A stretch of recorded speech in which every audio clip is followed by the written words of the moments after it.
All right, how's it going, everyone? Welcome to the stream. Hope everyone's having a good day.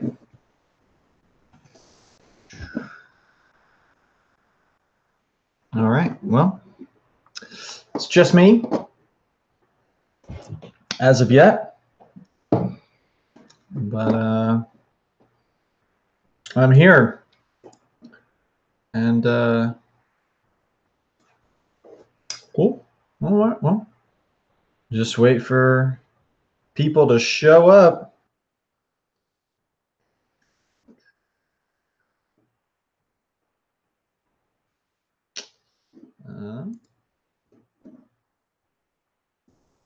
Put up something for you guys to look at. Wait for people to hop on.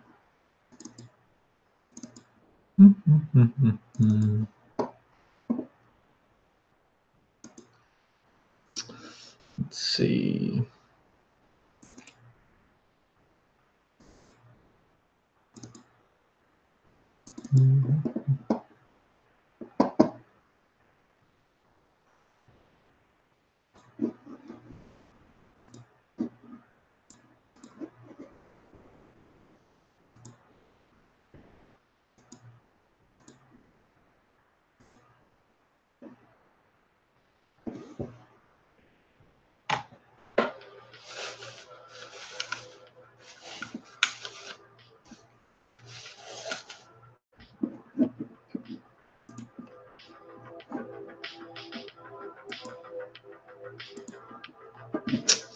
What's up is on.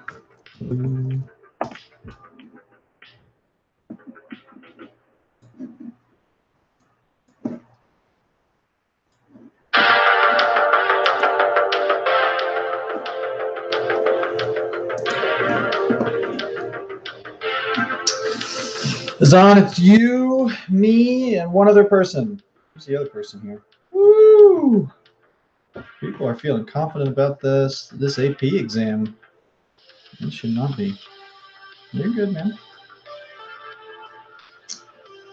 Life is life. So,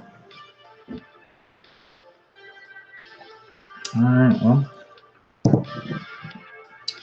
hello now. Well, there are 4 of us. Hello, Jesse. You're good. I know. I know you got softball. So I saw you guys out in the rain today.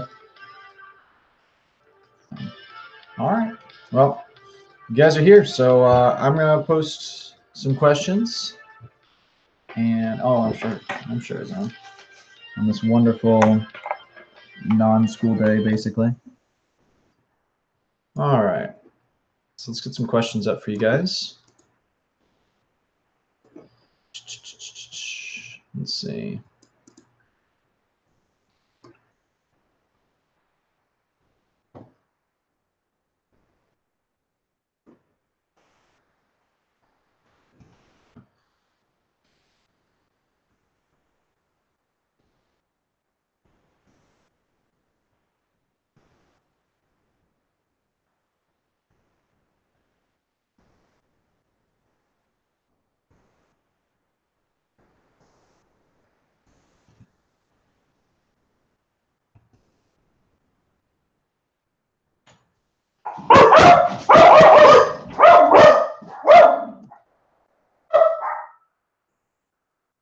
All right, there we go. First question. I had to modify it just a little bit for you guys. Teddy, come.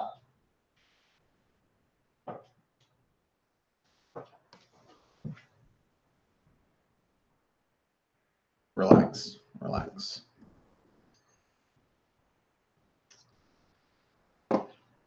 Here's the thing, guys. Not a lot of us, so I'm gonna have to start throwing out answers or asking me questions. So nowhere to hide, unfortunately.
All right, sorry. I had to send a message to all the miscreants who are not on here right now. So, okay, so this is Harry Harlow, guys. Harry Harlow. Remember, he's the we watched that video on those little Reese's monkeys, and they had the choice of whether to attach themselves to the mother that fed them, or they could attach themselves to the mother that was comfort, and they chose the comfort like every single time and spent all of their time doing that, which kind of went against Maslow's hierarchy of needs and some of these other like concepts about what animals and humans and stuff need in order to survive. So, all right, cool. All right, let's keep going.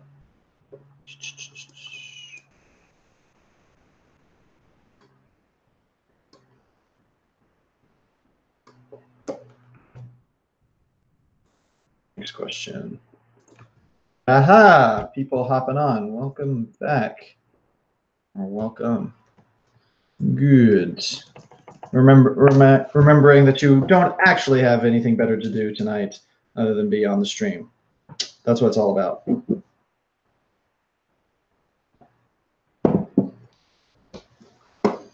Oh,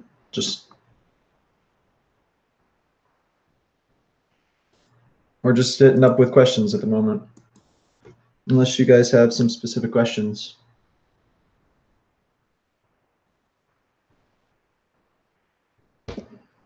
So remember, this stream is over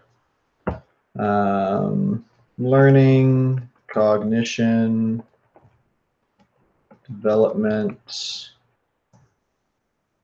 and motivation, and emotion.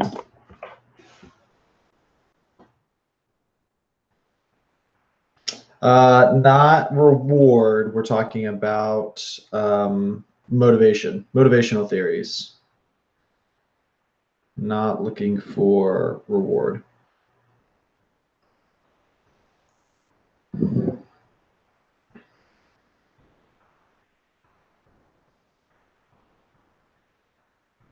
Mm-hmm.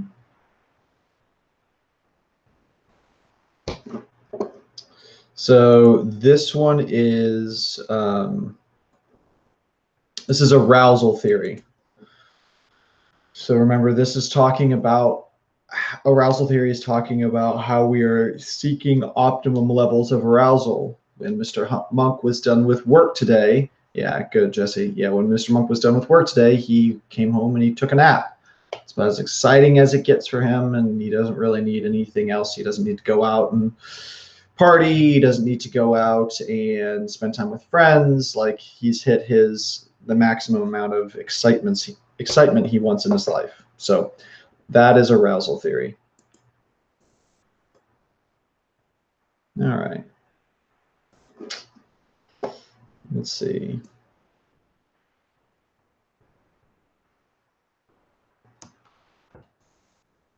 Here we go.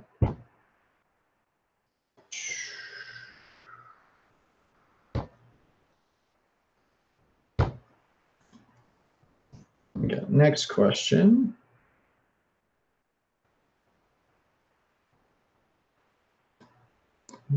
It's a little too long. Give me a second.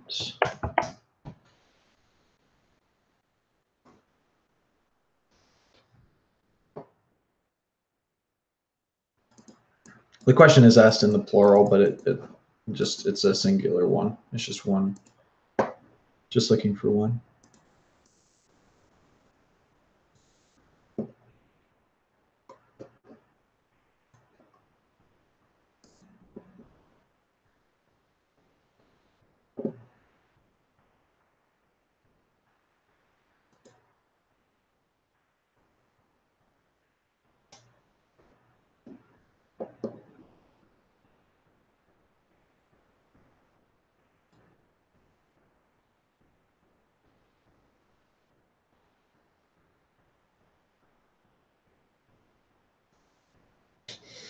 Come on, guys. Maria was never afraid of spiders until a spider bit her. when she was 8. Today, even the sight of a plastic spider upsets her.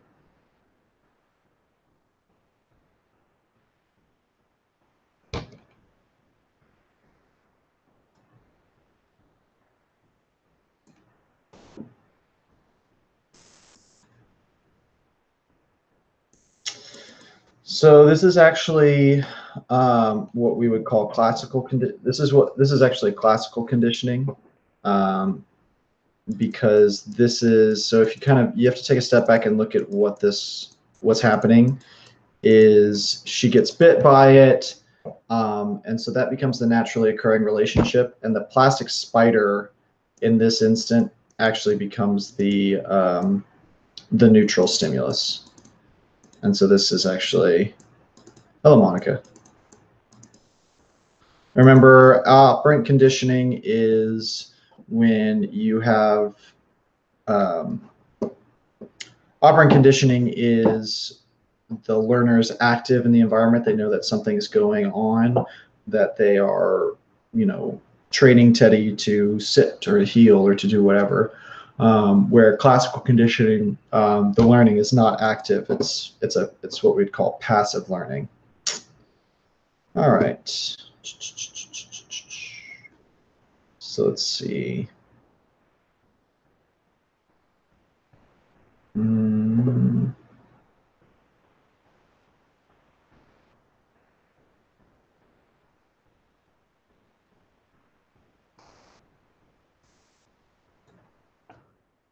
All right.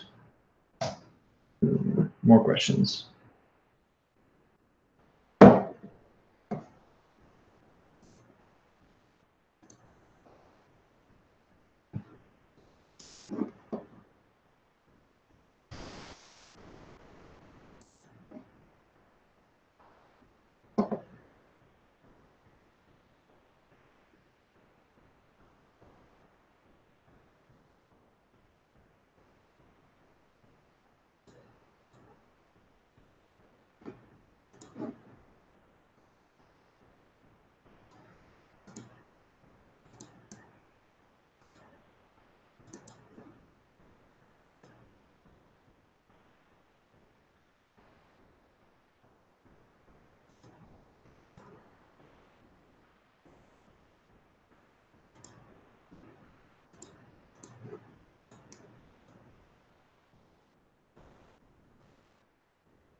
Sure, there's some answer choices. There you go. Good, Arib. That's what I'm looking for. Hello, Abina.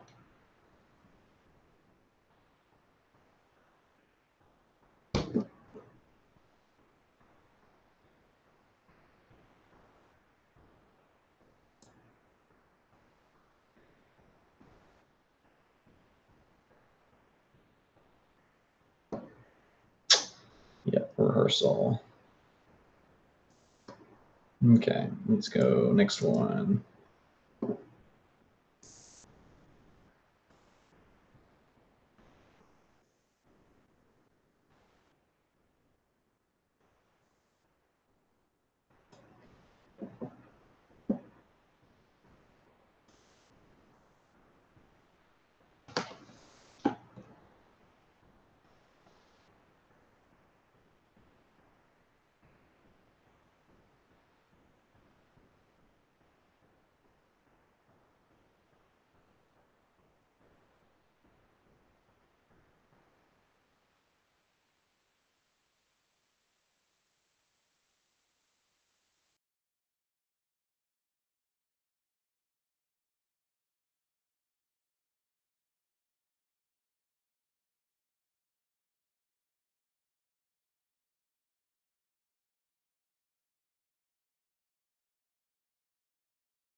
Yep.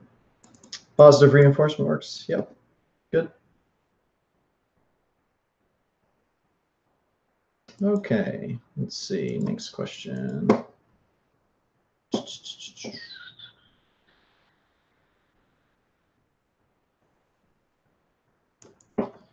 is one we didn't really talk about. or this is one we did not talk about. So I'll give you some answer choices for this one. This is definitely something you'll need to know.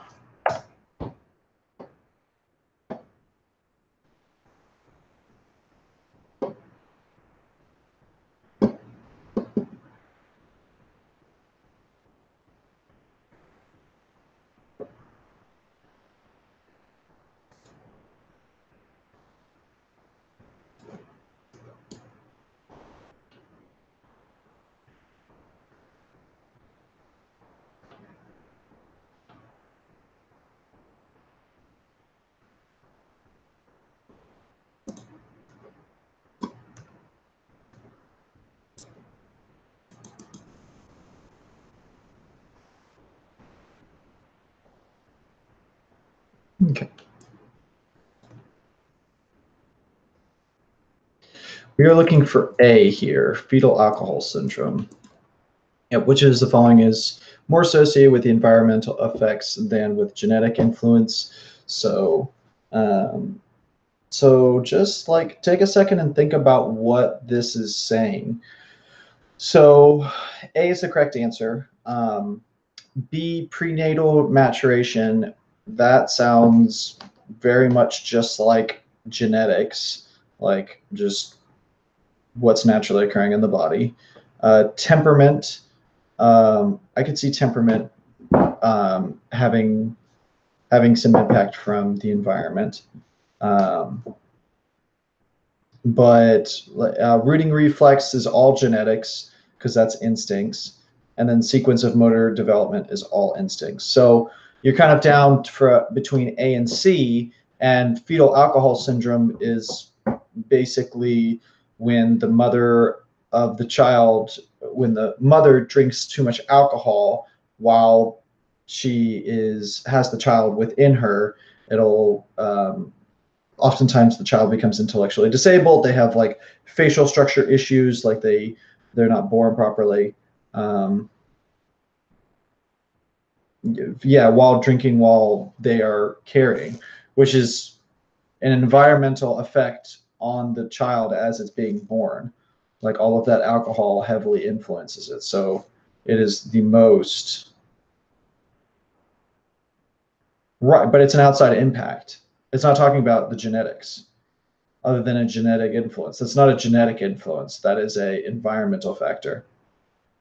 So it's very specifically heavily influencing the child as they are developing. I see what you're saying there, Abby, but A is the correct answer. So it's a good thought. All right, so here's a long one. All right, and I will give you answer choices on this. So here we go.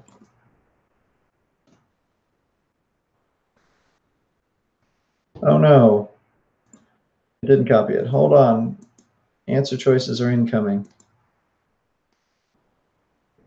Oh goodness. What is going on?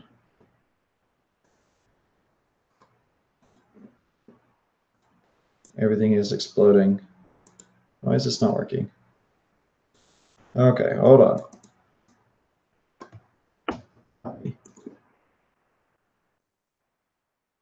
I'll remove that. Here we go. All right. Yeah, the answer choices are always super ugly. I just don't have a way of cleaning that up without like, because I can't shift enter to give you like space or whatever, or to, you know, bring it down. I'd have to do a bunch in a row. So it's just, there's no good way of doing it, unfortunately. So, oh well.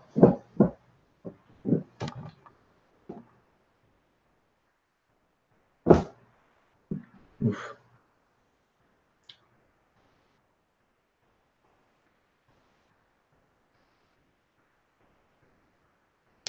Okay, so whenever Sarah's mother answered the phone, Sarah would yell for her mother's attention, and her mother would end the phone conversation.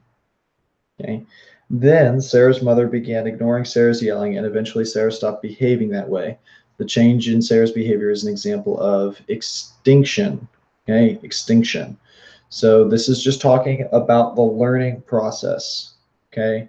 And that learning process, what's happening is the girl had a behavior or a pairing of information, and then after a while, she stopped responding to it.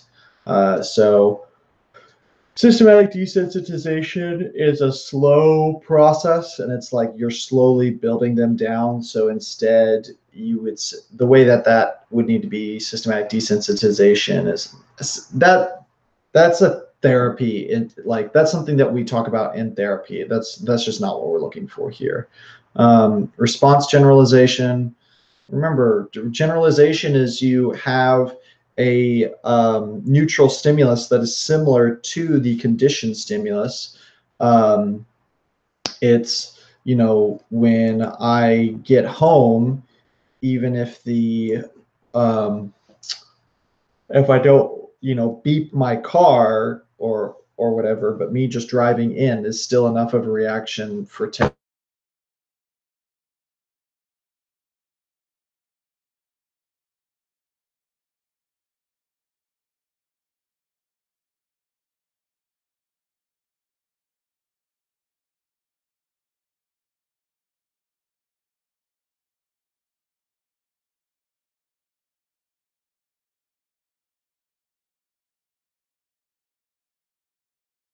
again.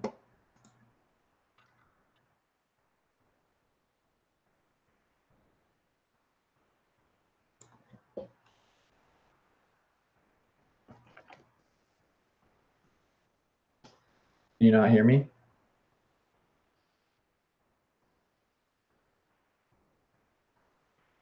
Can you not hear me when the screen disappears? Oh, that's annoying. Yeah, I just tapped my, okay. Okay, so yeah, the plugin for it, I just tapped. Okay, so extinction is stopping learning behavior. Yes, that's exactly what is happening here. The girl has learned that if she yells and screams or whatever, her mom stops her phone conversation and pays attention to her. So then her mom stopped doing that, and so the girl realized, oh, that behavior isn't working anymore. So she stops doing it. So that's what's going on. I don't even know how you could argue it's response generalization. So I don't know. All right, here we go. Moving forward. Um,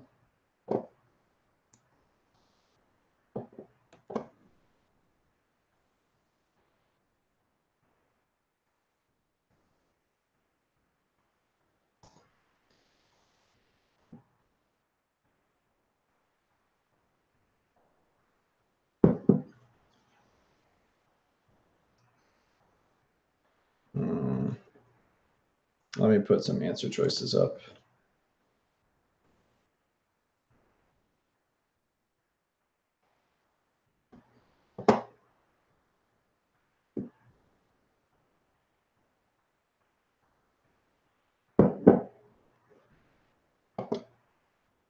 Yes, Christine.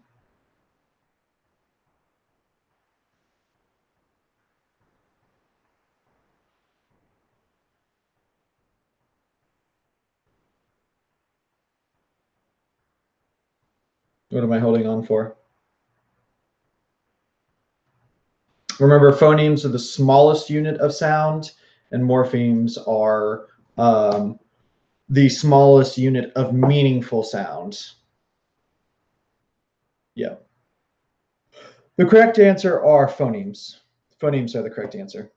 So this is where, like, English speakers really struggle to roll their Spanish R's. So when I'm trying to speak some words in Spanish, if I have to roll my R's, like Rosalina, it's Rosalina, but it's difficult for me to kind of roll that R, and you can hear I don't do a very good job of it. So, yep. That is a phoneme. Okay.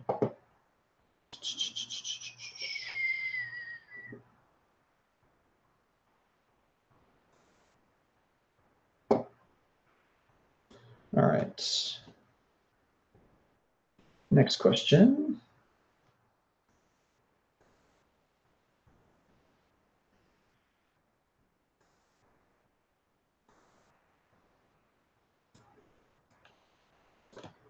We can put up some answer choices for you. Oh, no. Stop it. I have way too many windows up right now, or way too many like screens. Get all these. Nice.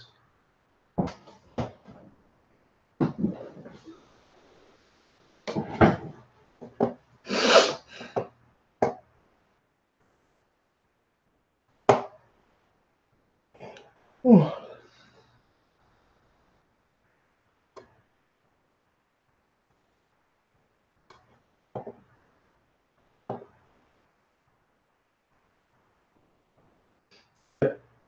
Over justification effect. Good. All right, next question.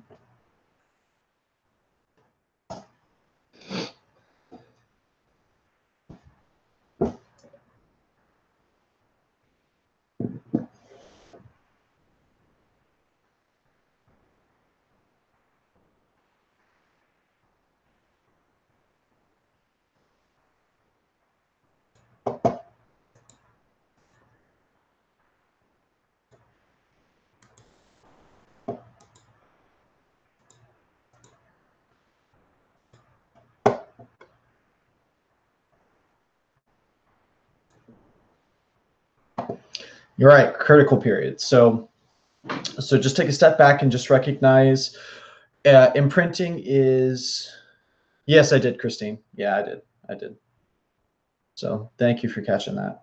Okay, so remember for two things. So first, critical period is exactly what it sounds like. It's just talking about like during childhood or during like prenatal development, like when you're in your mother's womb or in early childhood. There's what is known as a critical period, and this is like exactly what it sounds like. It's a very important period during your early developing years. And imprinting, when you have something that is like the reference between imprinting and critical period is, think of like little ducks. Ducks, when they first hatch, they're going to follow the first person that they see because they think that's their mother. And so, excuse me. So you'll see little ducks like right out of being hatched, like will follow humans around if they're the first person that they see. So if you see ducks hatching and you're the only one there, run away, because you don't want to be the first one. You don't want to be their parents for the rest of their lives. So, yep. All right, here. Ooh. All right, next question.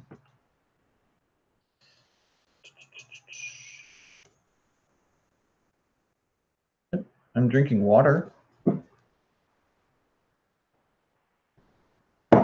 Make me sound like an alcoholic. All right, here we go. I know, Abby. I just don't have any. I just chose water today, so just keeping it light, keeping it easy. I know. No hibiscus.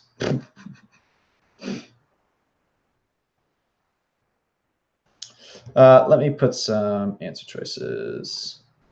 Do you need answer choices?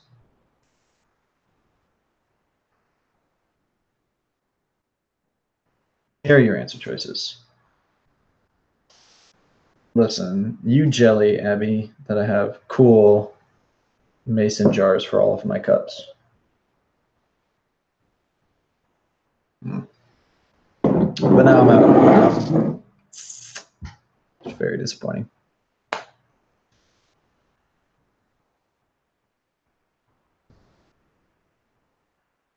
Good. Conditioned stimulus is what we're looking for. Good. All right. Doing good, guys. No worries. Doing good. Because they fancy. Because mason jars are fancy. So the other thing that you can do with mason jars, give me a second, guys. I got to get these answer choices in. Hold on 1 second. Oof. All right, and then I got to get D and E answer choices. So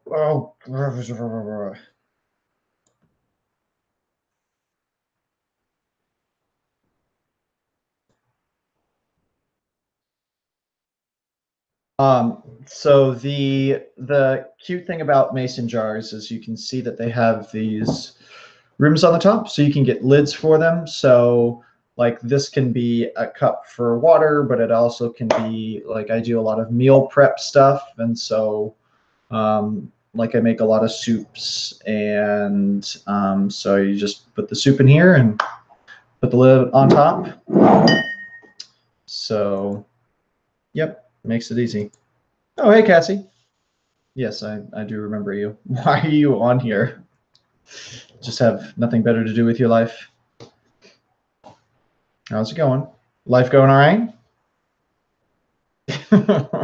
Do you actually remember that, Cassie, or are you just reading are you picking up on other people's stuff? Because if you remember, that's impressive. That is impressive. All right, here we go. Easy one.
Yeah, so it's the drive reduction theory, but we would say it's homeostasis.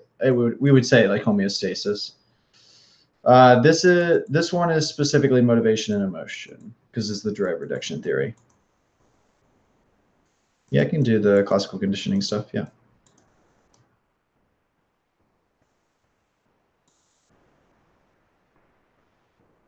Exactly. See, Cassie, you know your business. See, mason jars, guys. All kinds. Well, I'm glad you enjoyed the class and remembered some stuff. That's good. That's that is the hope. That is the hope. All right. Let's see. I will get back to your question in just a second now. Let me just get the next question up and running for everyone else. All right. Okay, so now just remember classical conditioning is that passive learning, and what you have is you have a naturally occurring relationship, which is your unconditioned stimulus and your unconditioned response. And so when Ivan Pavlov would come into his research, he would give the dog some meat powder. The dog would salivate. That is the unconditioned stimulus, which is the meat, and the unconditioned response is the salivation. And so you have that naturally occurring relationship, but every time Ivan Pavlov would come in, the dog would immediately begin to salivate after a while because he realized, oh, that's happening, or that I'm about to get this. So Ivan Pavlov is the neutral stimulus. He becomes the conditioned stimulus through acquisition, and then soon the dog is responding to Ivan Pavlov coming in. So that is the salivation becomes the conditioned response. So that's what's going on there. Yeah, this is just observational learning. Yep. Social learning theory, observational learning. Good, good, good, good, good, good. Good, good, good, good, good, good, good. All right.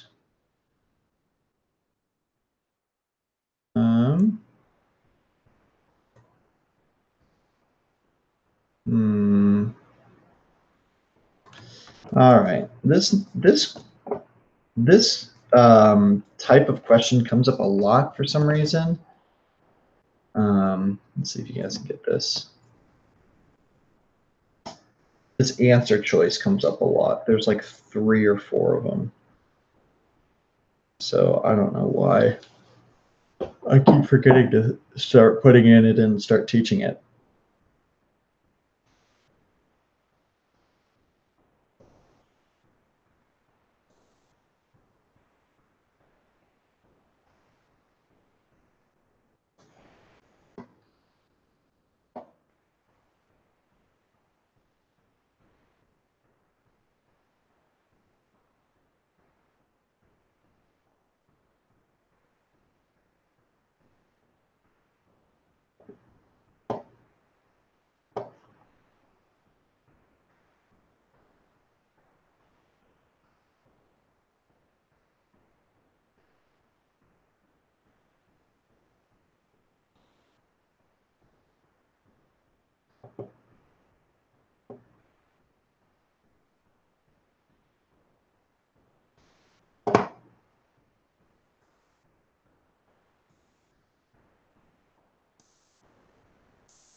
So the answer here is priming.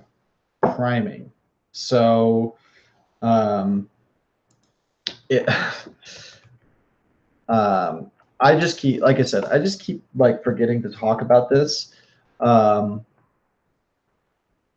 So basically, the idea is that, I mean, it's exactly what it says. Is you're kind of building up to something, and so you expose them to one stimulus, and that influences like future responses, and so you kind of like do it over and over again.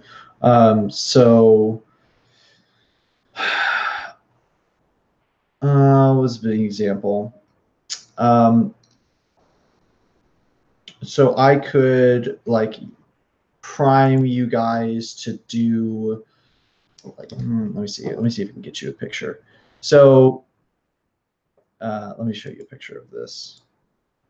Okay, so what I could do is I could talk to you about, well here, you can just kind of look at this next question, which shows you a picture of it.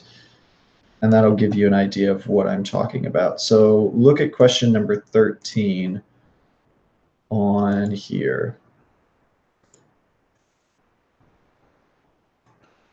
And that'll give you an example of what this is talking about. So in the morning, Jorge watched a cartoon about a sarcastic rabbit. Later in his psychology class, he viewed the image above and readily identified it as a rabbit instead of a duck, which the following explains this phenomenon. It's called priming. So you can kind of get primed to make certain decisions or make certain responses. And that's just priming. It's just kind of like getting you prepared, like previous things that happen to you prepare you to answer in certain ways or to see things in a certain way. So yeah, that's priming. Yep. Cool. All right. So next. Here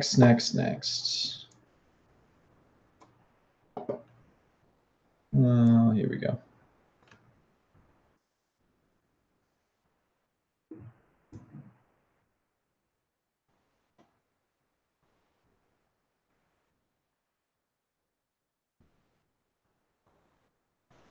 Oh, sorry.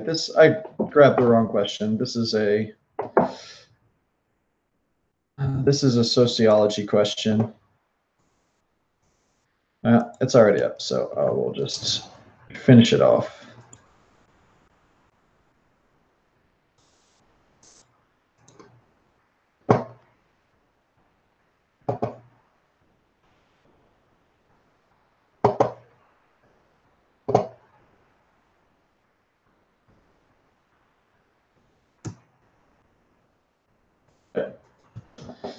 Scapegoat theory. Easy peasy.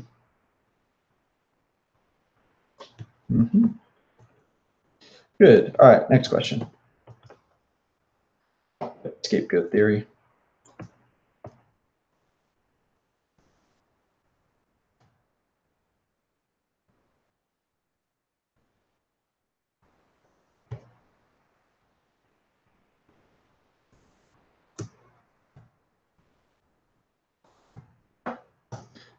Here are your answer choices.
Yep, identity versus role confusion is what we're looking for here. Good, good, good, good.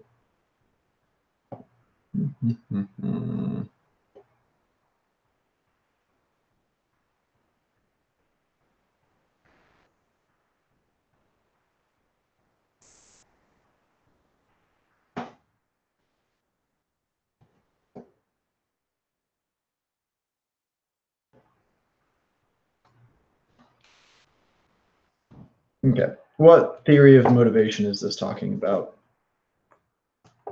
Or explains his behavior? Let's see if you can do it without an example.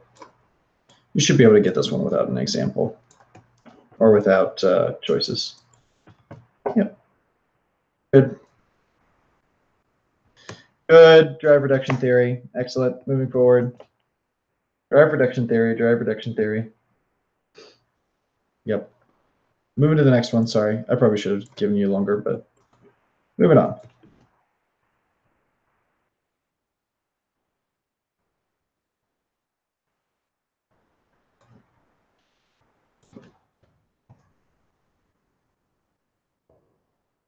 You can tell me. No big deal.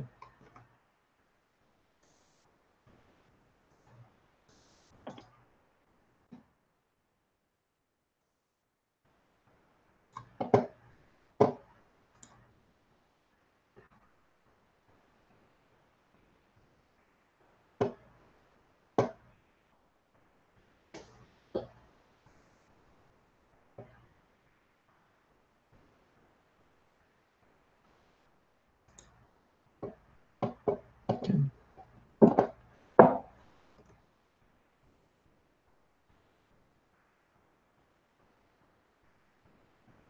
Resistance is correct. Good. Resistance.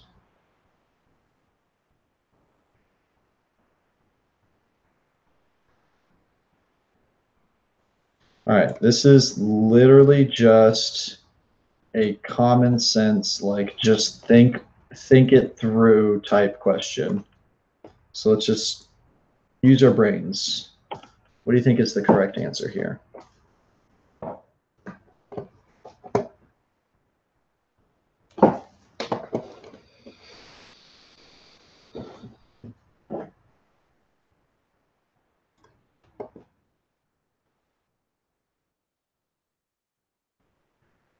During. Which of these is reduced during a fight or flight reaction?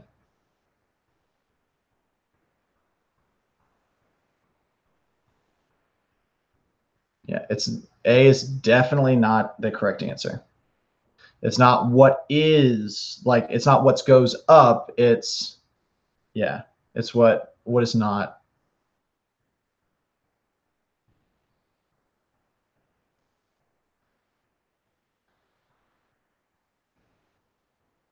It's E. E is correct. Digestion. Like your body does not care about what foods in you or whatever. Like it is not doing any, like it's not worried about digestion during any of this time. Like it definitely needs your heart rate, your respiration goes up, your adrenaline level goes up, and your glucose goes up. So, and this is glucose is an energy source, like it's an energy saver. So it's got a lot of like it's a component of like carbohydrates and things like that. So you like that stuff gets activated when you're like running away or having to do a fight or whatever. Yep. Yep. All right. Cool. Next question. All right. Next question. Reduced. That like it's crazy, especially in the AP exam, like because you're always just feeling so rushed to get everything done. Because remember, you've got 42 seconds to answer each question, basically. Like you just so often people just make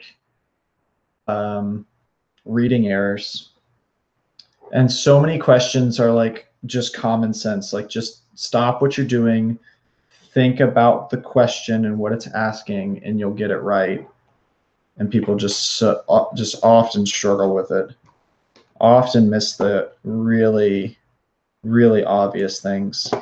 So it's tough.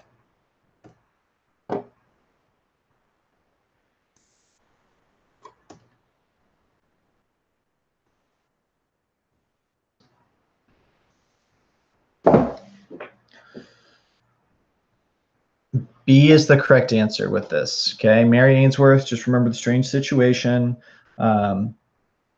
Excuse me, securely attached, and the child would express happiness when the mother returned to the room. She'd be like super happy and go up to them and be excited. So, yep. All right, next really long question. Got to break this into 3. Oof. Oops. All right.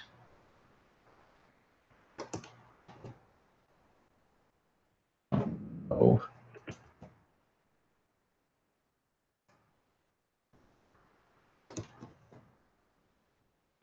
All right, hold on.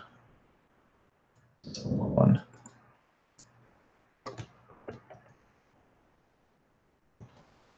All right, and then here are the answer choices. This is another one that we haven't talked about, but just use common sense. What's in front of you? What does this look like? What do you think is happening? Just use thine brains.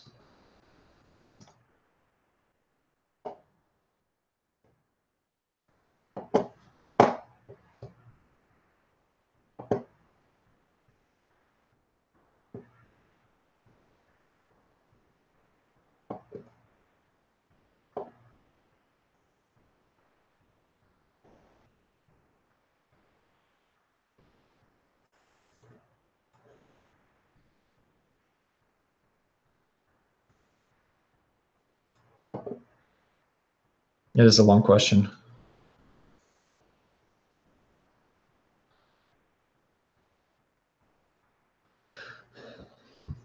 So this is shaping. So that is hold on. So that is what we're looking for here.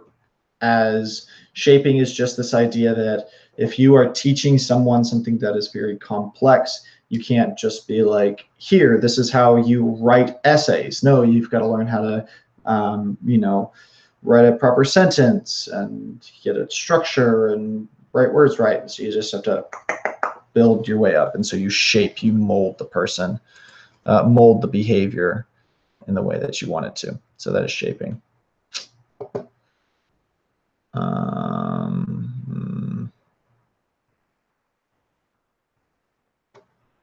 All right, here we go. Next question.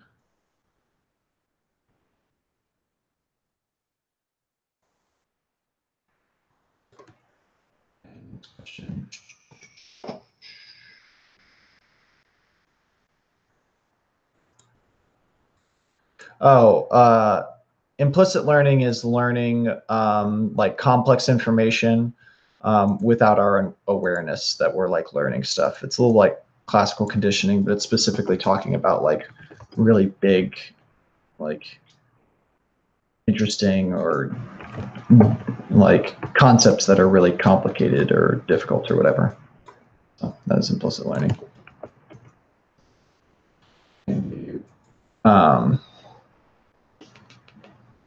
So yeah.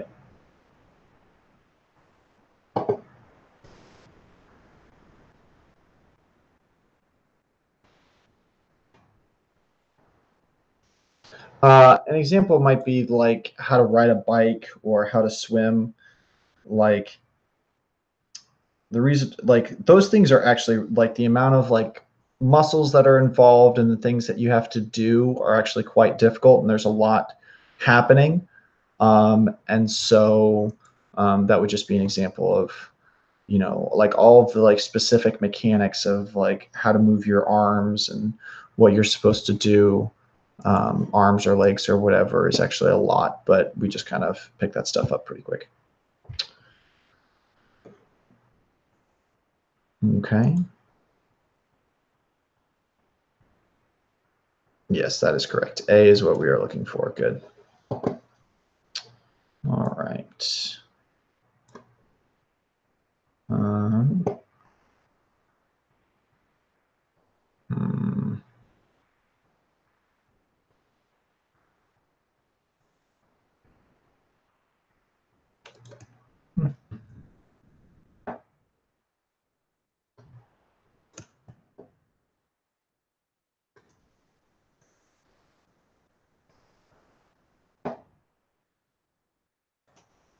All right, which parenting style is this?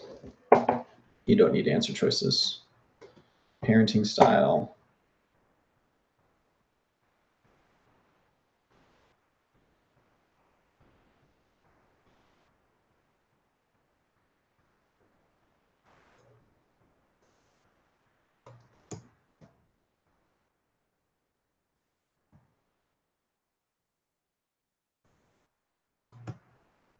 Good. Authoritarian is what we're looking for. Perfect. Perfect, perfect, perfect. Next question.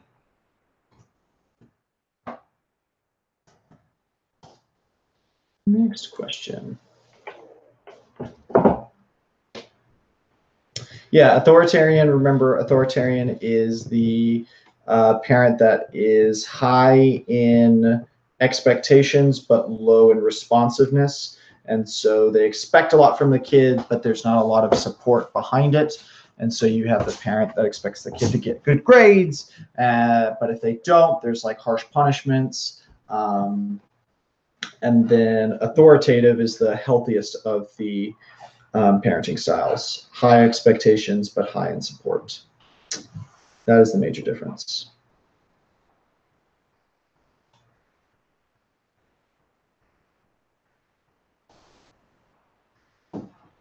Ooh, nope. I need more people guessing on this. I got 12 people on here. What do you guys think? I need some guesses. It's a tough one. Use thine brains. What do you remember?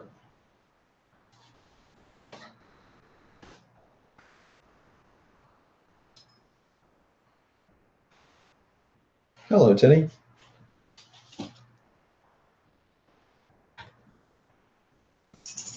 Yes, I know who you are, Dylan.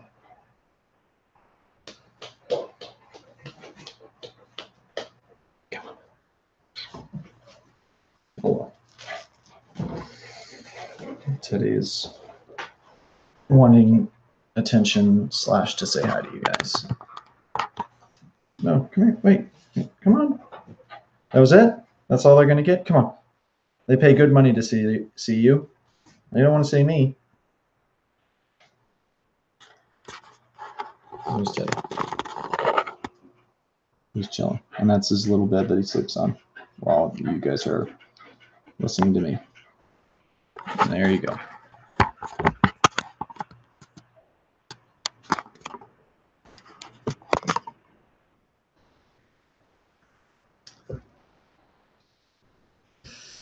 E is correct. Cognitive dissonance. That is all right. That's cognitive dissonance. Remember, cognitive dissonance is you have two opposing thoughts, beliefs, or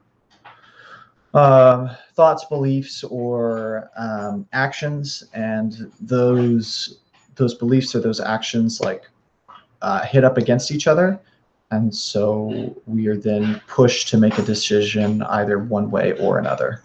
So that is cognitive dissonance. All right. Ooh, here's a tough one. No, not really that tough. You just have to remember.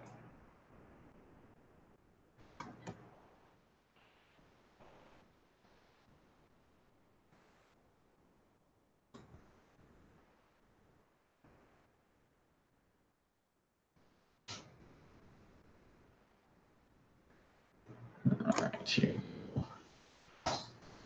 Here's what it is. Nice. Nice, Christine. Good job.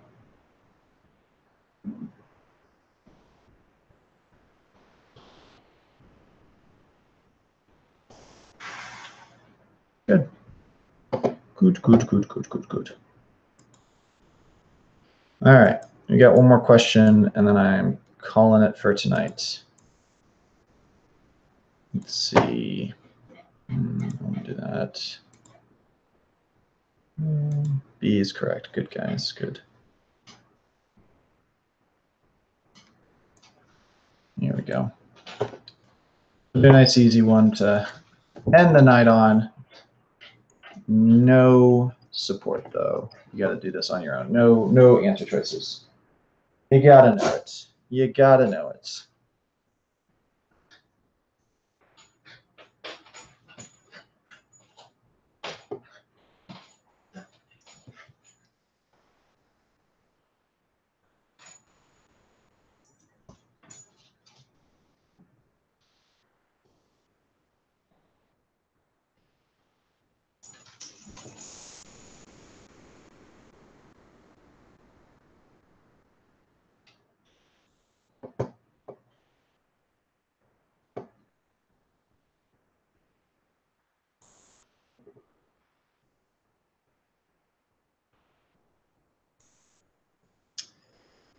Oof.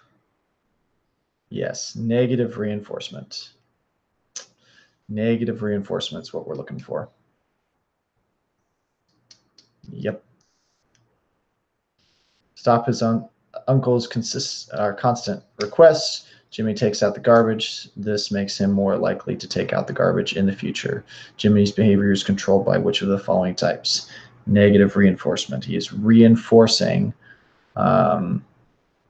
that behavior is being reinforced by taking away the annoyance of his uncle's constant requests. All right, there we go. Y'all have a great night. Thank you for hopping on the stream. I appreciate it. Yeah, go to bed or, play some video games or something, but don't stay up too late. You got school tomorrow. For those of you first semester people, we got a long lecture today, tomorrow. So thanks again for hopping on, guys. Y'all have a good night, and we'll see you later.